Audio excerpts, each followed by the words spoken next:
तो दोस्तों अभी तक हमने देखा, हमने फर्स्ट चैप्टर स्टार्ट किया था। इसमें हमने जीव क्या है इसके बारे में पढ़ा, और ग्रोथ है जो को विशिष्ट अभिलक्षण नहीं मान रहा है, जनन को भी विशिष्ट अभिलक्षण नहीं माना है। विशिष्ट अभिलक्षण माना है एक तो उपापचय को, सेलुलर ऑर्गेनाइजेशन और सेल्फ कॉन्शियसनेस को, ठीक है।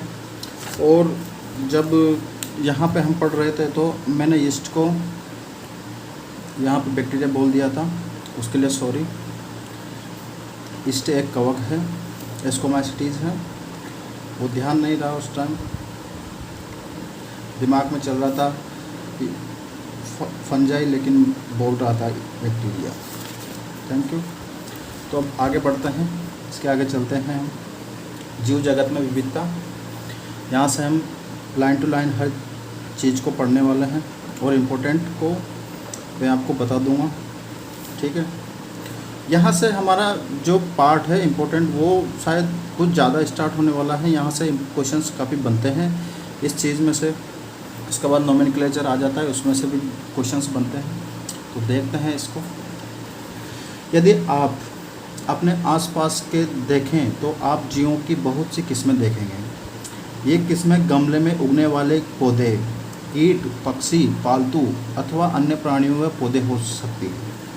बहुत से ऐसे जीव भी हैं जिन्हें आप आंखों की सहायता से देख नहीं सकते, लेकिन आपके आसपास ही हैं।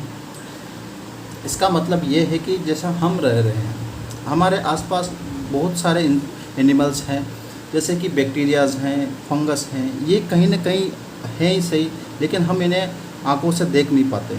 इसका मतलब ये है, यदि आप अपने अवलोकन के क्षेत्र को बढ़ाते हैं तो आपको विविधता की एक बहुत बड़ी श्रृंखला दिखाई पड़ेगी।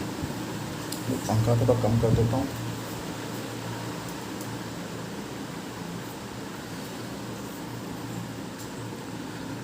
स्पष्टतः यदि आप किसी सघन वन में जाएं तो आपको जीवों की बहुत बड़ी संख्या तथा उनकी कई किस्में दिखाई पड़ेगी।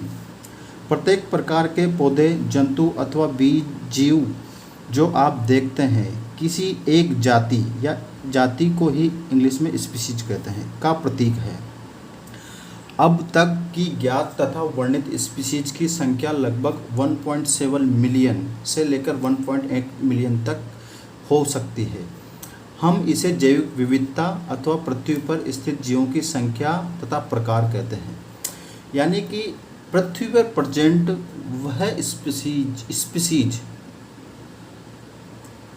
जैव विविधता कहलाती है, कि यहाँ पर कितने प्रकार की स्पीशीज प्रेजेंट है, उसको कहते हैं जैव विविधता या बायोडाइवर्सिटी। हमें यह स्मरण रखना चाहिए कि जैसे जैसे हम नए तथा यहाँ तक कि पुराने क्षेत्रों की खोज करते हैं, हम नए नए जीवों का पता लगता रहता है। हमें यह पुराने क्षेत्रों में, जैसे कि आप डायनासोर्स की बात करते हैं तो वो विलुप्त हो चुके हैं, लेकिन डाइवर्सिटी तो थी, पहले भी थी। हमें नए नए जीवों का पता लगता रहता है और नए जीव भी हमें मिलते रहते हैं। जैसा कि ऊपर बताया गया है कि विश्व में कई मिलियन पौधे व प्राणी हैं। हम पौधों तथा प्राणियों को स्थानीय नाम से जानते हैं। जो पौधे हैं या प्राणी हैं, हम उनको सभी को स्थानीय नाम से जानते हैं। ये स्थानीय नाम एक ही देश के विभिन्न स्थान के अनुसार बदलते रहते हैं। यह भी बात बिल्कुल सच है। जिस एनिमल को हम यहाँ जिस नाम से जानते हैं, उसी एनिमल को शायद किसी दूसरे जगह पे किसी और नाम से जानते हैं। ऐसा है। यदि हमने कोई ऐसी विधि नहीं निकाली जिसके द्वारा हम किसी जीव के विषय में चर्चा कर सकें, जो शायद इसमें भ्रमकारी स्थिति पैदा हो सकती है। अगर हमने कोई ऐसी टेक्निक नहीं निकाली जिससे उन सभी को एक ही नाम से जाना जाए, तो हम कंफ्यूज होएंगे सही, क्योंकि जो नाम हम यहाँ बोलते हैं वही उसी एनिमल का नाम किसी और जगह किसी और नाम से जाना जाता है। तो इस कन्फ्यूजन को दूर करने के लिए साइंटिस्ट ने एक प्रक्रिया खोजी है, उसके बारे में हम पढ़ने वाले हैं। प्रत्येक जीव का एक मानक नाम होता है। जिससे वह उसी नाम से सारे विश्व में जाना जाता है। इस प्रक्रिया को नाम पद्धति कहते हैं, यानी नोमेनक्लेचर। नोमेनक्लेचर का मतलब है कि जो कोई एनिमल है उसका एक ऐसा स्पेसिफिक नाम होना चाहिए कि उसे पूरे विश्व में एक ही नाम से जाना जाए, ताकि हमें ये कन्फ्यूजन ना हो कि वो जिस एनिमल के बारे में हम जान रहे हैं उसको अलग अलग भाषाओं में अलग अलग स्थान पर उसे अलग अलग नाम से जाना जाए, उसे सभी स्थानों पर एक ही नाम से जाना जाए। ठीक है। स्पष्टतः नाम पद्धति तभी संभव है जब जीवों का वर्णन सही हो। ये भी बिल्कुल सही बात है, तभी तो हम उसको एक नाम दे पाएंगे कि उसका वर्णन सही हो। और हम सब यह जानते हैं हो कि यह नाम किस जीव का है, उसे पहचानना कहते हैं। अब इसमें आइडेंटिफिकेशन की बात की है, मतलब जिस जीव को कोई नाम दिया जाए उससे पहले उसको पहचान लेना चाहिए कि यही एक सेम सभी जगह पर यही एक एनिमल है। आगे बढ़ते हैं। अध्ययन को सरल करने के लिए अनेकों वैज्ञानिकों ने प्रत्येक ज्ञात जीव को वैज्ञानिक नाम देने की प्रक्रिया बनाई है। इस प्रक्रिया को विश्व में सभी जीव वैज्ञानिकों ने स्वीकार किया है। पौधों के वैज्ञानिक नाम का आधार सामान्य नियम तथा कसौटी है, जिसको international code of botanical nomenclature में दिया गया है। International code of botanical nomenclature एक संस्था है जो वनस्पति है, यानी कि जो बॉटनिकल नेम है उनके नाम ICBN द्वारा दिए जाते हैं। ठीक है। और यह एक इम्पोर्टेंट लाइन है, क्योंकि ICBN की फुल फॉर्म पूछी जा सकती है। इसमें आपको ध्यान रखना है, ये ऑफ का स्पेशल ध्यान रखना, क्योंकि एग्जामिनर इसी को चेंज कर देता है। ऑफ और ऑन है, इसके ऑफ कर देता है, किसी फोर कर देता है। इसका ध्यान रखना है, क्योंकि एग्जामिनर यहीं पे चेंज करते हैं और सब कुछ सेम रख देगा। ऑफ को जगह फोर कर दिया तो आपका क्वेश्चन गलत हो जाएगा। International code of botanical nomenclature, ICBN का जो मुख्यालय या हेडक्वार्टर है वो नीदरलैंड में है। आप पूछ सकते हैं कि प्राणियों का नामकरण कैसे किया जाता है। जिस प्रकार सारी वनस्पति का नामकरण कौन करता है, ICBN करता है, उसी प्रकार सारे एनिमल्स का नामकरण कौन करता है, उसको कहते हैं ICBN। प्राणी वर्गीकीविदों ने international code for zoological nomenclature बनाया है। ICZN international code of zoological nomenclature. इसका जो हेडक्वार्टर है वो सिंगापुर में है।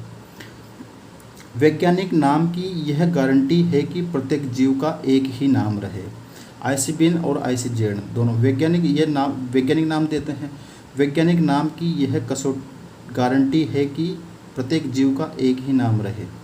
किसी भी जीव के वर्णन से विश्व के किसी भी भाग में लोग एक ही नाम बता सकें।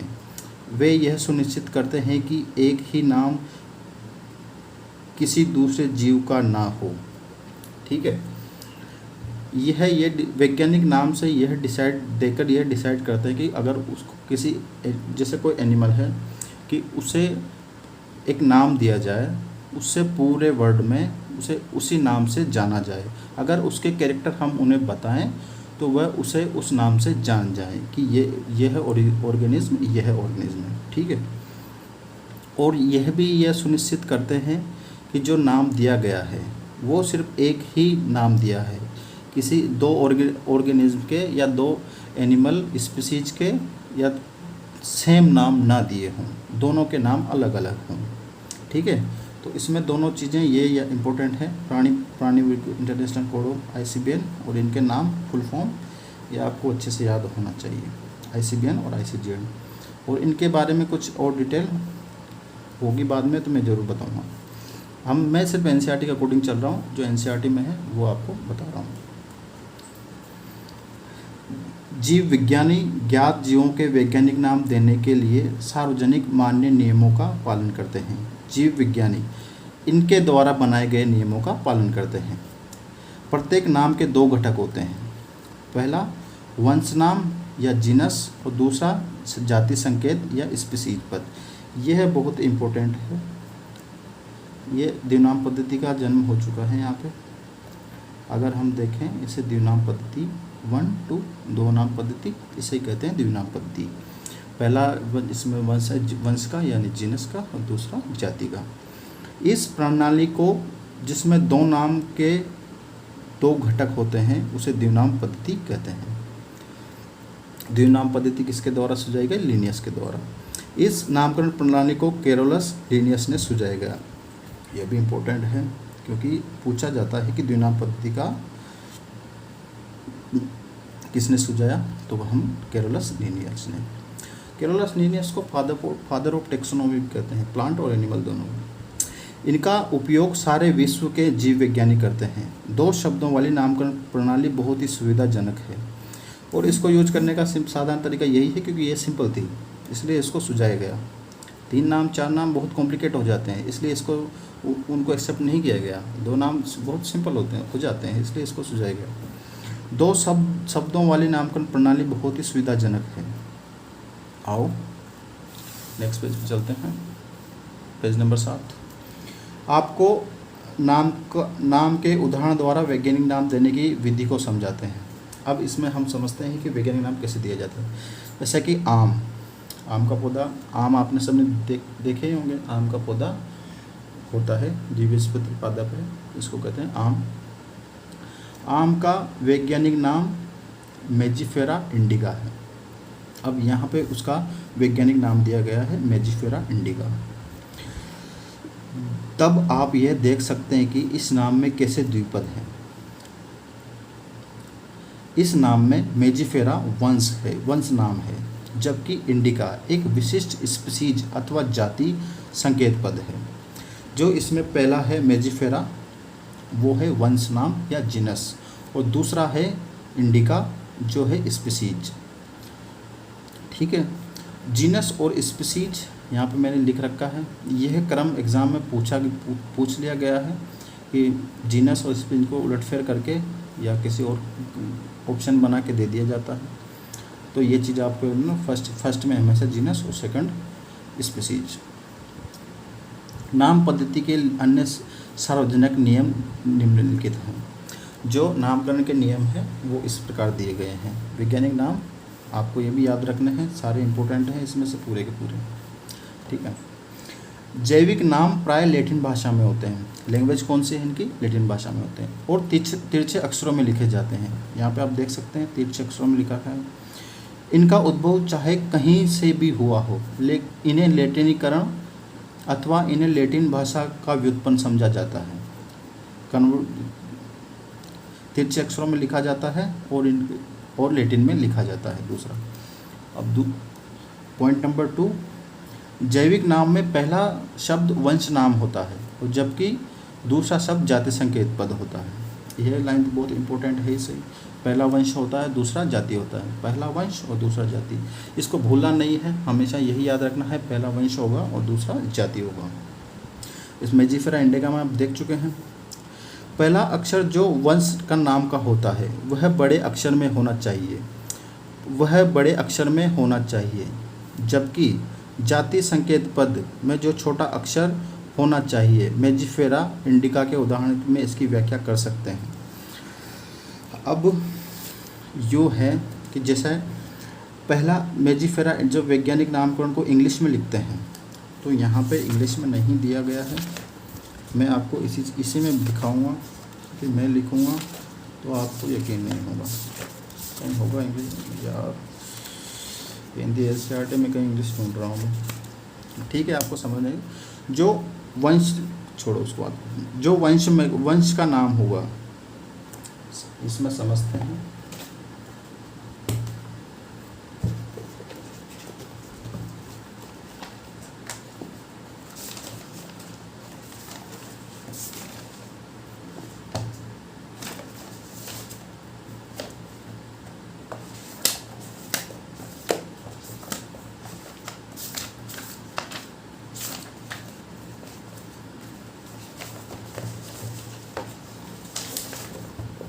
यहाँ पर देखते हैं, इसमें समझते हैं। जैसा कि उसमें कहा है कि पहला अक्षर जो वंश नाम को बताता है वह बड़े अक्षर में होना चाहिए, जबकि जातीय संकेत पद को में छोटा अक्षर होना चाहिए। इसका मतलब ये है कि जो फर्स्ट वर्ड है वो होना चाहिए बड़ा। मेजिफेरा और जो स्पीसीज है उसका नाम होना चाहिए छोटा। इसका मतलब ये है कि जो इसका ये कैपिटल होगा और ये वो होगा स्मॉल। ठीक है, इसके आगे बढ़ते हैं। जाति संकेत पद के बाद में अर्थात जैविक नाम के अंत में लेखक का नाम लिखते हैं और इसे संक्षेप में लिखा जाता है। जैसे उदाहरण के लिए मेजिफेरा इंडिका लीन। लीन का मतलब है यहाँ पे ये एक ऑथर का नाम है, मतलब जिसने यह नाम दिया है उसका नाम है। तो इसका लीन का है लीनियस। तो मेजिफेरा और इसका LIN शॉर्ट में इसका नाम लिखो। पहली बात तो संक्षेप में लिखा जाता है और दूसरा उसके बाद लिखा जाता है। किसके बाद? इसका अर्थ है कि सबसे पहले स्पीशीज का वर्णन लीनियस ने किया था।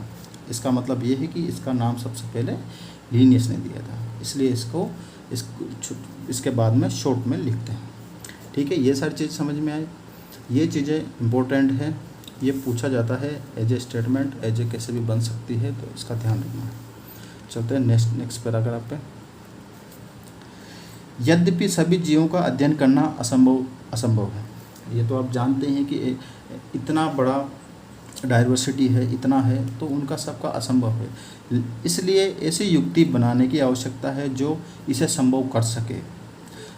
इसलिए ऐसी आसान प्रोसेस बनाने जिससे सब आसान हो सके। इस प्रक्रिया को कहते हैं वर्गीकरण, यानी कि जो नाम देकर उन्हें अलग अलग क्लासों में या ग्रुप्स में डिवाइड कर देना, जिससे उनका स्टडी आसान हो सके, उन्हें पहचानना आसान हो सके। इसके लिए एक टेक्निक विकसित की गई जिसको कहते हैं वर्गीकरण प्रक्रिया। वर्गीकरण है, वर्गीकरण वह प्रक्रिया है जिसमें कुछ सरलता से दृश्य गुणों के आधार पर सुविधाजनक वर्ग में वर्गीकृत किया जा सके। मतलब हम उन्हें देखकर, समझकर और उन्हें क्लासिफाई कर सकें। उदाहरण के लिए हम पौधों अथवा प्राणियों और कुत्ता, बिल्ली अथवा कीट को सरलता से पहचान लेते हैं। उदाहरण के लिए जैसे हम पौधे ले सकते हैं। जैसे हम पौधे के बारे में बात करते हैं तो हमें समस्त पौधे याद आ जाते हैं कि पौधे कैसे कैसे हैं। अथवा प्राणियों और कुत्तों, बिल्ली अथवा कीट को सरलता से पहचान लेते हैं। जैसे ही हम इन शब्दों का उपयोग करते हैं उसी समय हमारे मस्तिष्क में इन जीवों के ऐसे गुण आ जाते हैं जिससे उसका उस वर्ग से संबंध होता है। ठीक है, जब आप कुत्ते के विषय में सोचते हैं तो आपके मस्तिष्क में क्या प्रतिबिंब बनता है? हमें क्या प्रतिबिंब बनता है? हमें कुत्ता नज़र आता है, कुत्ता वो भी गली का। स्पष्ट आप कुत्ते को ही देखेंगे न कि बिल्ली को। सही बात है, हम कुत्ते को ही देखेंगे न तो बिल्ली को देखेंगे। अब यदि आप एल्सेशियन के विषय में सोचें तो हमें पता लगता है कि हम किसके विषय में चर्चा कर रहे हैं। अब सोचो एल्सेशियन क्या होता है?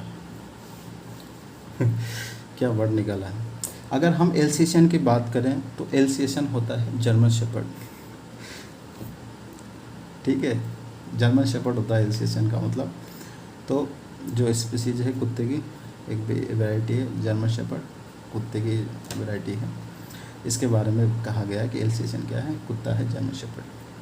हम किसके चर्चा करें? इसी प्रकार मान लो हमें स्तनधारी कहना है तो आप ऐसे जंतु के विषय में सोचोगे जिनके बाह्य कान व शरीर पर बाल होते हैं। और यह स्तनधारी मैं ये मान के चल रहा हूँ कि अभी आपको इनिशिएशन है, आपको नहीं पता कुछ। तो जो स्तनधारी है, आप ऐसे जंतु के विषय में सोचोगे जिनके बाह्य कान और शरीर पर बाल होते हैं, उन्हें स्तनधारी कहते हैं। इसी प्रकार पौधों में यदि हम गेहूं के विषय में चर्चा करें तो हमारे मस्तिष्क में गेहूं का पौधा आ जाता है। जिन्होंने गेहूं का पौधा देखा है उनके मस्तिष्क में गेहूं का पौधा जरूर आ जाएगा। इसलिए ये सभी कुत्ता, बिल्ली, स्तनधारी, गेहूँ, चावल, पौधे, जंतु आदि सुविधाजनक वर्ग हैं जिनका उपयोग हम पढ़ने के लिए करते हैं। ये सब कुत्ता, बिल्ली, ये क्या है, एक जैसे कि हम इनको आसानी से डिवाइड करने के लिए डिवाइड कर सकते हैं और हमें समझ में सकते हैं कि ये क्या चीज़ें हैं। इन वर्गों को वैज्ञानिक शब्दावली में टेक्सा कहा जाता है। अब ये सब हैं टेक्सा। आपको आपको स्वीकार करना चाहिए कि टेक्सा विभिन्न स्तर पर सही वर्गों को बता सकता है। पौधे भी एक टेक्सा हैं, गेहूँ भी एक टेक्सा है, इसी प्रकार जंतु, स्तनधारी, कुत्ता, ये सभी टेक्सा हैं। लेकिन क्या आप जानते हैं कि कुत्ता एक स्तनधारी और स्तनधारी है, डबल प्रिंट हो गया, एक स्तनधारी है, प्राणी है। हाँ, क्योंकि अब यहाँ पे कहा गया है कि उसके बाही कान होते हैं, कुत्ते के बाही कान होते हैं, शरीर पे बाल होते हैं। हाँ जरूर, उसके अपने बाल देखे हैं, शरीर पे बाल होते हैं, स्तनधारी प्राणी है। इसलिए प्राणी, स्तनधारी तथा कुत्ता विभिन्न स्तरों पर टेक्सा को बताता है। अब यहाँ पे आप सोचेंगे प्राणी और दूसरा स्तनधारी और कुत्ता, तीनों को टेक्सा को बताता है। तीनों अलग अलग जो एनिमल किसी एक वर्ग को बताता है उसको कहते हैं टेक्सा। ठीक है, नेक्स्ट बढ़ते हैं, पेज नंबर 8।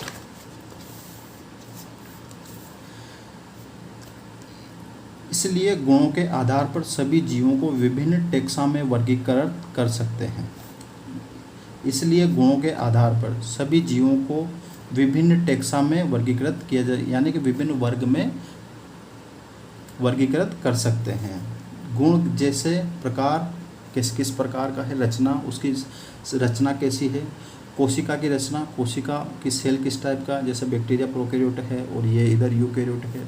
विकासीय प्रक्रम, उसका विकास प्रक्रम कैसा है, जैसे कि गेस्टुलेशन, अपन एम्ब्रियोलॉजी की बात करते हैं, उसका विकास क्रम कैसा है, जायगोट, मरूला, ब्लास्टुला, गेस्टुला, ये सब अवस्थाएं होती है एम्ब्रियोलॉजी की, जो हम आगे पढ़ने वाले हैं। जीव की पारिस्थितिक सूचना आवश्यक है। जीव की जो वो एनवायरनमेंट में किस तरह का रिस्पॉन्स देता है, उसकी सारी सूचनाएं, ये आधुनिक वर्गीकरण अध्ययन के आधार हैं। ये सब आधुनिक विज्ञान वर्गीकरण के आधार हैं, जिस मॉडर्न आधुनिक वर्गीकरण अध्ययन का आधार है। अब तो आपको यहाँ पे समझना होगा आधुनिक वर्गीकरण के आधार कौन कौन से हैं, जैसे कि प्रकार, रचना, कोशिकाओं की रचना की उसकी कोशिकाओं की रचना कैसे होनी चाहिए, विकासीय प्रक्रम, उसका विकासीय प्रक्रम कैसा है, एम्ब्रियोलॉजी से है, उसका विकासीय प्रक्रम किस प्रकार का है। जीव की पारिस्थितिक सूचनाएं आवश्यक है, वो एनवायरनमेंट में किस प्रकार का रिस्पॉन्स करता है, किस प्रकार का रिएक्शन करता है, किस प्रकार के उसका हैबिटाट है, कहाँ पर किस जगह पे किस तरह के एनवायरनमेंट में पाया जाता है। जैसे कि कोई जल में रह रहा है, कोई मरुस्थल में रह रहा है, कोई कहाँ पर रह रहा है, तो उसका ये सब सूचनाएं उसकी आवश्यक है। और यही आधुनिक वर्गीकरण अध्ययन के आधार हैं। तो जो मॉडर्न टेक्सोनॉमी है उसके आधार पर ये सब कैरेक्टर्स उसमें शामिल किए गए। तो ये सब चीज़ें याद करने की है और ये सब कुछ बहुत इंपॉर्टेंट है। एक तो कोशिकाओं की रचना, विकासीय प्रक्रम और जीव की पारिस्थितिक सूचनाओं की आवश्यकता। ठीक है, इसलिए विशेषीकरण, पहचान, वर्गीकरण का नाम पद्धति ऐसे इसलिए यहाँ पे विशेषीकरण, पहचान यानी कि किसी भी जीव की पहचान करना, उसका क्लासिफिकेशन करना तथा नाम पद्धति ऐसे प्रक्रम प्रणाली हैं जो वर्गीकरण विज्ञान के आधार हैं। ये सब चीज़ें जो क्लासिफिकेशन करने के लिए आवश्यक होती है, जैसे कि उसका नाम है, नामकरण करना, उसकी पहचान करना, ये सब कुछ उसका वर्गीकरण करने के लिए आवश्यक है। वर्गीकरण कोई नया नहीं है।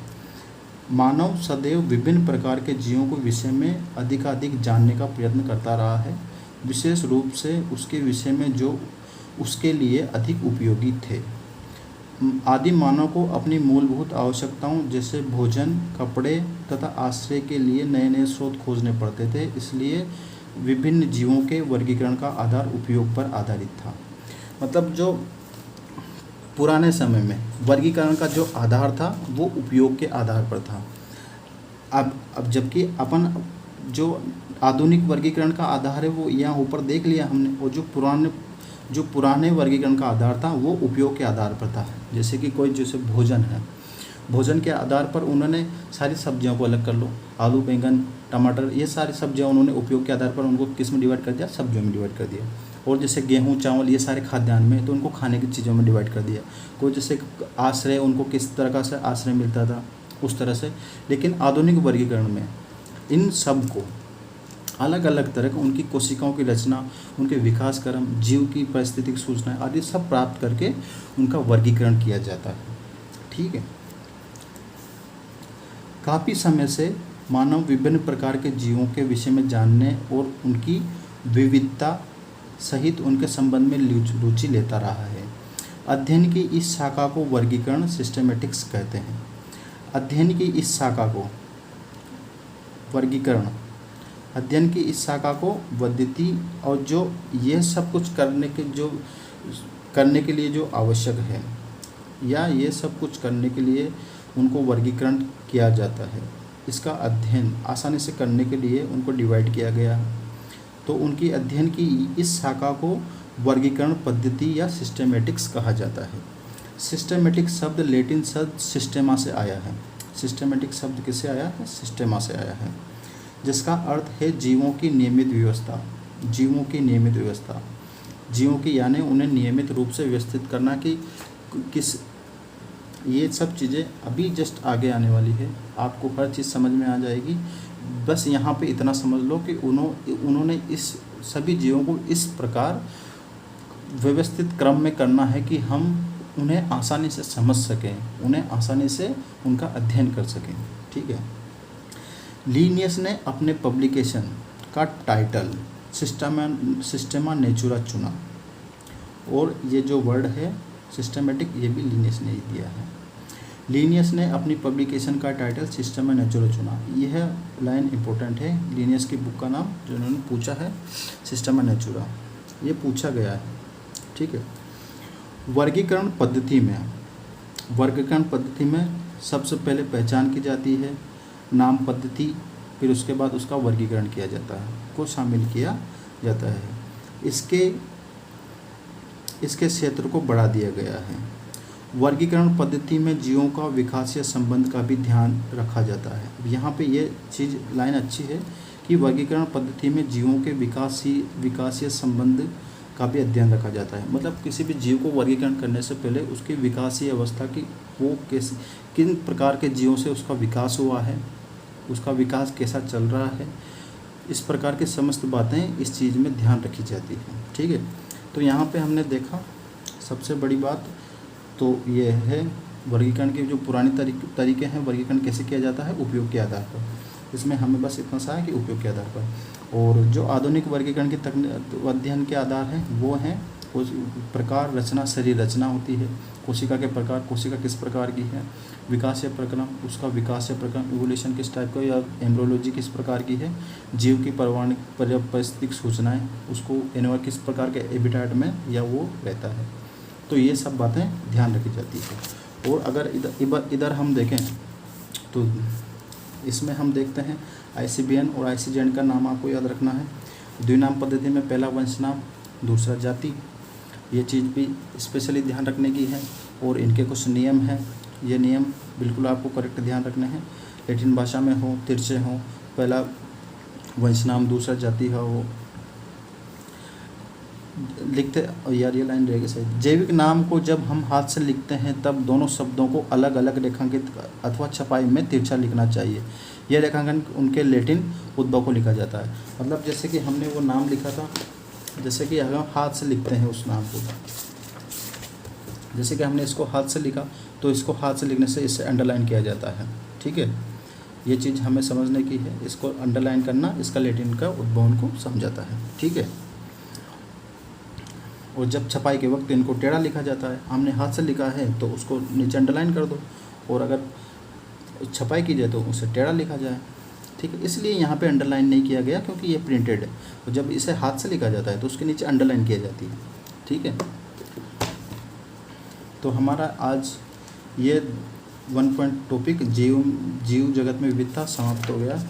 कल से हम शुरू करेंगे वर्गीय संवर्ग, जिसमें हम पढ़ेंगे वर्गीय के बारे में, टैक्सोन के बारे में, ठीक है, स्पीसीज, वंश, कुल, ऑर्डर और वर्ग, क्लास, संघ, जगत, किंगडम, ये सब हम दिखाएंगे। ये डायग्राम आपको अच्छे से समझा देंगे। और वर्गीय के सहायक साधन हैं, जैसे कि हर्बेरियम है। हर्बेरियम में क्या क्या होता है? हर्बेरियम शीट बनाई जाती है कॉलेज में हमने हर्बेरियम शीट बनाई थी। और वनस्पति उद्यान है, म्यूजिक है, म्यूजिक नहीं म्यूजियम है, प्राणी उपवन है या चिड़ियाघर जूलॉजिकल पार्क है, और या की जिसको बोलते हैं कुंजी या चाबी, इसके बारे में हम सब कुछ कल डिटेल से देखने वाले हैं। Thank you. प्लीज़ यार चैनल सब्सक्रिप्शन कर लो। Thank you.